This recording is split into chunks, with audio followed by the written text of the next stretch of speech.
ASM info viewers அனைவருக்கும் வணக்கம். நான் உங்கள் டாக்டர் ராஜலட்சுமி, சித்த மருத்துவர். இந்த பதிவில் எதை பற்றி பார்க்க போறோம் அப்படின்னா, நரம்பு தளர்ச்சி. நரம்பு தளர்ச்சி ஏற்படுவதற்குரிய காரணம் என்ன, அதை எப்படி நம்ம கையாளுறது, வீட்லயே நம்ம அதுக்கு என்ன மாதிரியா நம்ம டிகாஷன் ப்ரிப்பேர் பண்ணி எடுத்துக்கலாம் அப்படிங்கிறத பார்ப்போம். யூஸ்வலாக நரம்பு தளர்ச்சின்னு நம்ம நிறைய இடத்துல கேள்விப்பட்டிருப்போம். அவன் ஏன் இப்படி பண்றான், அவனுக்கு நரம்பு தளர்ச்சியா, இல்ல அவங்க ஏன் இப்படி கோவப்படுறாங்க, அவங்களுக்கு இப்படி நரம்பு தளர்ச்சியா அப்படின்னு அதற்குரிய அர்த்தம் தெரியாமலே என்ன அப்படின்னா நம்ம ஒவ்வொருவரும் அதை நம்ம சொல்லுவோம்.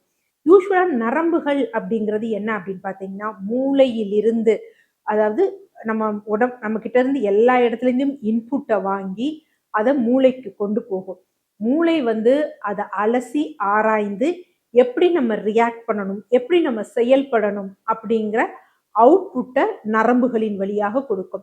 இந்த இன்புட் கொண்டு போகவும் அவுட்புட் கொண்டு வர்றதுக்கும் ரொம்ப முக்கியமா இருக்கிறது நரம்புகள் தான். இந்த நரம்புகள் அப்படிங்கிறது நம்ம வீட்டுல வயர்ஸ்க்கு கொடுத்துருக்காங்க பாத்தீங்களா, அந்த வயர்கள் மாதிரி தான் நம்மளுடைய நரம்புகளும். இதுல எங்கேயாவது ஒரு இடத்துல தடங்கள் ஏதாவது ஒண்ணு ஏற்படுச்சுன்னா எப்படி ஷார்ட் சர்க்கியூட் ஆகும். நமக்கு தெரியும், அந்த ஷார்ட் சர்க்கியூட் ஆகுறப்ப லைட் எல்லாம் ஒரு மாதிரி ஆஃப் பண்ணி ஆன் ஆகும் பாத்தீங்களா. அதே மாதிரி தான் இந்த கண்டக்ஷன் சரியில்லை அப்படின்னா நம்ம உடம்பானது என்ன ஆகும் அப்படின்னு பார்த்தீங்கன்னா ரியாக்ட் பண்ணும். அதை நம்ம ஃபர்ஸ்ட் புரிஞ்சுக்கணும். இந்த நர்வஸ் டிபிலிட்டி இருக்கிறதுக்கு நரம்புகள் எடுத்த உடனே முதல் நிலை காரணமான கிடையாது. பல்வேறு காரணங்கள் இருக்கு. அந்த பல்வேறு காரணங்களால தான் நரம்புகள் என்ன செய்யும் அப்படின்னு பார்த்தீங்கன்னா பாதிக்கப்படும். இது தற்காலிகமானதும் இருக்கு, இல்லை ரொம்ப நாள் இருக்கக்கூடிய பிரச்சனைகளும் இருக்கு. யூஸ்வலா ஒரு 2 முக்கியமான ஹார்மோன்ஸ் இருக்கு. என்ன அப்படின்னு பார்த்தீங்கன்னா, அட்ரினலின் அண்ட் கார்டிசால் அப்படிங்கிறது. ஒவ்வொரு விஷயத்திலையும் நம்ம ஏதோ ஒரு பயம் பதற்றம் இருக்கும் பொழுது அதுக்கு டக்குன்னு ரியாக்ட் ஆகக்கூடியது. சிலர் இதை என்ன சொல்லுவாங்க அப்படின்னு பார்த்தீங்கன்னா ஸ்ட்ரெஸ் ஹார்மோன்ஸ் அப்படின்னு சொல்லுவாங்க. அந்த நேரத்துல அப்படி நமக்கு ஒரு பயம் பதட்டம் ஏற்பட்டது அப்படின்னா நமக்குரிய ரியாக்ஷன்ஸ் எப்படி இருக்கு. சில பேருக்கு எப்படி இருக்கும்னா ஒரு மாதிரி படபடப்பா சில பேர் ஃபீல் பண்ணுவாங்க. சில பேருக்கு எப்படி இருக்கும் அப்படின்னா தலைவலி வர்ற மாதிரி இருக்கும், தலை சுற்றல் இருக்க மாதிரி இருக்கும், வாந்தி வர்ற மாதிரி இருக்கும், கை கால்கள்ல நடுக்கம் இருக்கிற மாதிரி இருக்கும். இன்னும் சிலர் சொல்லுவாங்க, எனக்கு வயிற்றுல பட்டாம்பூச்சி பறக்கிற மாதிரி இருக்கும்.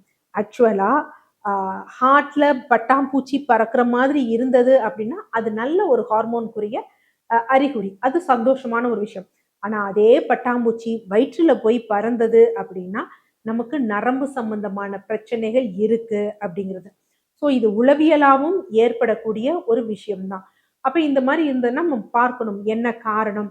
யூஸ்வலா என்ன அப்படின்னு பாத்தீங்கன்னா, ஏதாவது ஒரு சொல்றாங்க, அது நமக்கு ஏற்புடையது இல்லை அப்படின்னு வச்சுக்கோங்களேன், நமக்கு அப்படியே படபடங்கிறது, வேர்க்கிறது, கைகள்ல நடுக்கம் இருக்கிறது, இந்த மாதிரி எல்லாம் இருந்துச்சு அப்படிங்கிறது நம்ம நரம்பு தளர்ச்சிங்கிறத எடுத்துக்கிட்டு நர்வஸ்னஸ் பண்ணிட்டு அதற்கு தகுந்த வகையில நம்ம சிகிச்சைகள் மேற்கொள்ளணும்.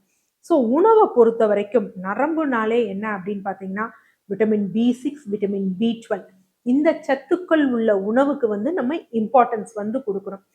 இந்த சத்துக்கள் உள்ள உணவு பெரும்பாலும் எல்லா அசைவ உணவுகள்லையும் இது இருக்கும். சைவ உணவுகளாக இருந்தாங்க அப்படின்னு வச்சுக்கோங்களேன், நாங்க சைவம் மட்டும்தான் ப்ரிஃபர் பண்ணுவோம் அப்படின்னா அவங்க என்ன எடுக்கலாம் அப்படின்னு பார்த்தீங்கன்னா நட்ஸ், நம்ம பாதாம், வால்நட் போன்ற நட்ஸ், அப்புறம் விதைகள் இருக்கு பார்த்தீங்களா, எள்ளு, பூசணி விதை, சூரியகாந்தி விதை, இந்த மாதிரி விதை எடுத்தோம்னா நல்ல பலன் தரும். தானியங்களும் பலன் தரும். ஆனா தானியங்களை பொறுத்த வரைக்கும் எப்படின்னா முழுமையான தானியமாக எடுக்கணும். அதே மாதிரி என்ன அப்படின்னு பார்த்தீங்கன்னா அதை ஃபெர்மெண்டேஷன் புளிக்க வச்சு சாப்பிடணும். ஒரு உதாரணத்துக்கு எடுக்கிறோம்னு வச்சுக்கோங்க, இப்போ கேழ்வரகை எடுக்கிறோம் அப்படின்னு வச்சுக்கோங்களேன், கேழ்வரகை அப்படியே எடுக்கக்கூடாது. அந்த இதை ஒரு 8 மணி நேரம் ஊற வச்சுட்டு பின்னாடி சமைச்சிட்டு அதுக்கப்புறம் அதுல கொஞ்சம் தண்ணீரோ மோரோ சேர்த்து புளிக்க வச்சோம். அதுக்கப்புறம் தான் என்ன செய்யணும், அதை எடுக்கணும். இல்லை அதுவே நமக்கு வயிறு உப்புசம் போன்ற பிரச்சனைகளை ஏற்படுத்தும். அதனால இந்த சத்துக்கள் ரொம்ப முக்கியம். அடுத்து 2வது ரொம்ப முக்கியமான விஷயம் என்ன அப்படின்னு பார்த்தீங்கன்னா omega-3 ஃபேட்டி ஆசிட்ஸ். ஏன்னா omega-3 ஃபேட்டி ஆசிட்ஸ் நரம்புகளுக்கு ரொம்ப முக்கியம். எசென்சியல் ஃபேட்டி ஆசிட்ஸ்ன்னு சொல்லுவாங்க, அதுல ரொம்ப முக்கியம் இந்த omega-3 ஃபேட்டி ஆசிட்ஸ். அசைவமா இருந்தாங்க அப்படின்னா முட்டை, மீன் போன்ற விஷயங்கள்ல இருக்கு. சைவத்துல ஒமேகா 3 ஃபேட்டி ஆசிட்ஸ் அப்படியே இருக்காது. ஆல்ஃபா லினோலிக் ஆசிட் டிஹெச்ஏ அப்படிங்கிற விதத்துல வந்து இருக்கும். ஸோ அது நார்மலாவே நம்ம ஃபிளாக்ஸ் சீட்ஸ், சியா சீட்ஸ் போன்ற விஷயத்துல வந்து என்ன இருக்கு அப்படின்னு பார்த்தீங்கன்னா இந்த ஒமேகா 3 ஃபேட்டி ஆசிட்ஸ் இருக்கு. ஸோ அது ரெண்டையும் எடுத்துக்கணும், ரொம்ப முக்கியம். அடுத்தது மூன்றாவது என்ன அப்படின்னு பார்த்தீங்கன்னா நல்ல ஆரோக்கியமான கொழுப்புகள். கொழுப்புக்கும் நரம்புக்கும் நிறைய சம்பந்தம் இருக்கு. அதனால ஆரோக்கியமான கொழுப்புகள் இருக்கக்கூடிய நெய்யெல்லாம் வந்து பார்த்தீங்கன்னா நல்ல ஆரோக்கியமான கொழுப்புகள் இருக்கக்கூடிய உணவு அதை எடுக்கணும். கீரை வகைகள் போன்ற விஷயங்கள் எடுக்கணும். விட்டமின் டி ரொம்ப முக்கியம். இந்த விட்டமின் டி எந்த சப்ளிமெண்ட் டாக்டர் நான் கேட்கணும் எடுக்கணும் அப்படிங்கிறத விட வெயில் தான் அதோட பெஸ்ட் சோர்ஸ். ஸோ அதனால என்னன்னா வாரம் இருமுறையாவது எண்ணெய் தேய்த்து குளிக்கணும். அது ரொம்ப முக்கியம். வெயில்ல வந்து எக்ஸ்போஷர் ஆகணும். யூஸ்வலா இந்த ஃபிட்ஸ் வருது பாத்தீங்களா, அந்த மாதிரி நோய் இருக்கிறவங்களுக்கு சில பேருக்கு மருந்துகள் கொடுத்தா கூட ஃபிட்ஸ் கண்ட்ரோல் ஆகாது. நாளுக்கு நாள் வந்து மோசமா போகும். அவர்களுக்கு ஒரு அவர்களுக்கே தீர்வு கொடுக்கும் வகையில ஒரு டயட் என்ன அப்படின்னு பாத்தீங்கன்னா லோ கார்ப் டயட், அதாவது கீட்டோ டயட் தான். ஏன்னா கொழுப்பு சார்ந்த உணவுகள் அதிகமாக எடுத்து எவ்வளோக்கு எவ்வளோ கார்போஹைட்ரேட்டை நம்ம கம்மி பண்றோமோ இந்த நரம்புகள் வந்து நல்ல வந்து ஒரு பலன் கொடுக்கும். அவங்களுக்கு வந்து என்ன தரும் அப்படின்னா ஸ்ட்ரென்த் தரும். இதனுடன் அடிஷ்னலா என்ன அப்படின்னு பார்த்தீங்கன்னா மெடிடேஷன். ஸோ நம்ம மெடிடேஷன் பண்ணும்பொழுது நம்மளோட அந்த ஸ்ட்ரெஸ் ஹார்மோன்ஸ்லாம் இருக்கு பார்த்தீங்களா, அது ஒரு சீரான நிலைக்கு வந்து வரும். ஸோ இந்த மாதிரி விஷயங்களை ஃபாலோ பண்ணும். அடுத்து வீட்லேயே ஒரு அருமையான குடிநீர் இருக்கு, கஷாயம். நம்ம வச்சு குடிச்சோம் அப்படின்னா நமக்கு இந்த நரம்பு தளர்ச்சி, ஆக்சுவலா பார்க்கின்சன்ஸையும் இதுல எடுத்துக்கலாம், வலிப்புகளையும் இதுல எடுத்துக்கலாம்.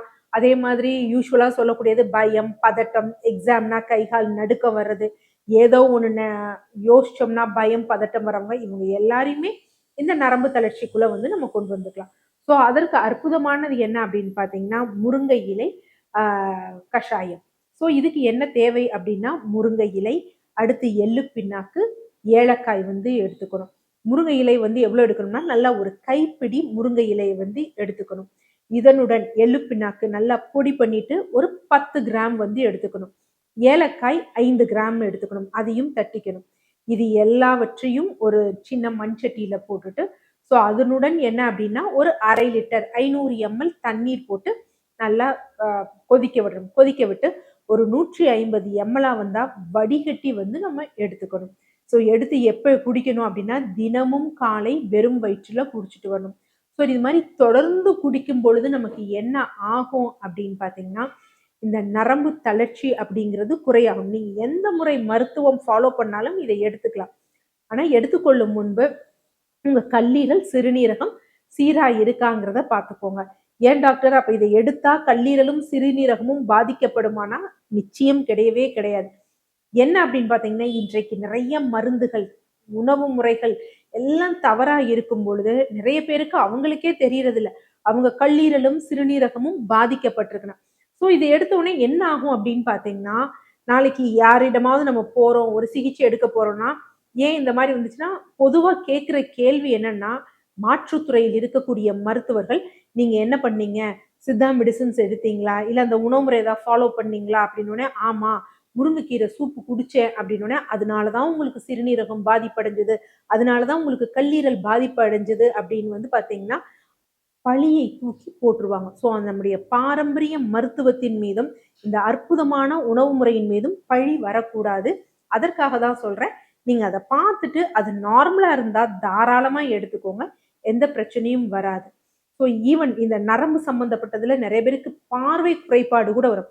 அவர்களுக்கும் இந்த முருங்கை இலை குடிநீர் வந்து நல்ல பலன் தரும். ஸோ நீங்க பலனை கண்டிப்பா அனுபவிப்பீங்க. அதை நீங்க பயன்படுத்தி பாருங்க, தெரியும். நரம்பு தளர்ச்சியை நம்ம ஒரு குறிப்பிட்ட கால அளவுல நம்ம சரியா வந்து அதை அணுகணும் அப்படின்னா ஈஸியா ரிவர்ஸ் பண்ணிடலாம். நன்றி.